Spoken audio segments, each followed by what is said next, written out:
Plusieurs choses rappellent le passé de la région dans la ville de Broome, qui a été bâtie sur l'industrie perlière. Aussi loin que remonte l'histoire européenne, cette industrie a débuté à la fin des années 1800. À l'époque, tout le monde ne parlait que de nacre.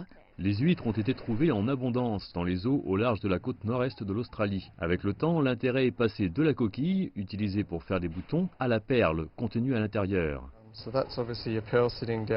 À la fin du XXe siècle et au début du XXIe, le commerce a connu ici un boom. La Signet Bay Pearls et les autres 20 fermes perlières n'avaient pas une croissance suffisamment rapide. Cela a entraîné une recherche de moyens pour dynamiser la production. Alors que la production et la demande sont retournées progressivement aux mains d'une poignée d'entreprises survivantes, la concurrence s'est accrue avec la production perlière de masse à l'étranger.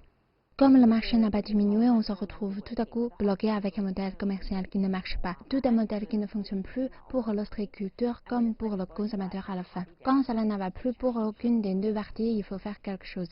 Pour Signet Bay, la solution a été en partie d'ouvrir sa ferme aux touristes, avec des promenades maritimes. Cela permet aux gens de mieux apprécier le travail nécessaire à la production de perles.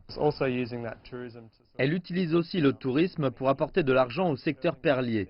Donc, quand nous avons ces gros coûts et ensuite ces déclins, nous ne faisons qu'utiliser cet argent pour redévelopper l'industrie perlière pour qu'elle redevienne comme avant. Cette approche a également profité à l'industrie australienne du vin.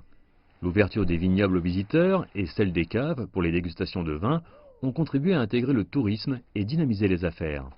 Leur montrer que ce qui rend les perles australiennes si spéciales, c'est l'environnement. Nous avons de la chance de nos jours de pouvoir montrer. Non seulement cela dynamise la demande, mais cela fait également croître le marché dans son ensemble.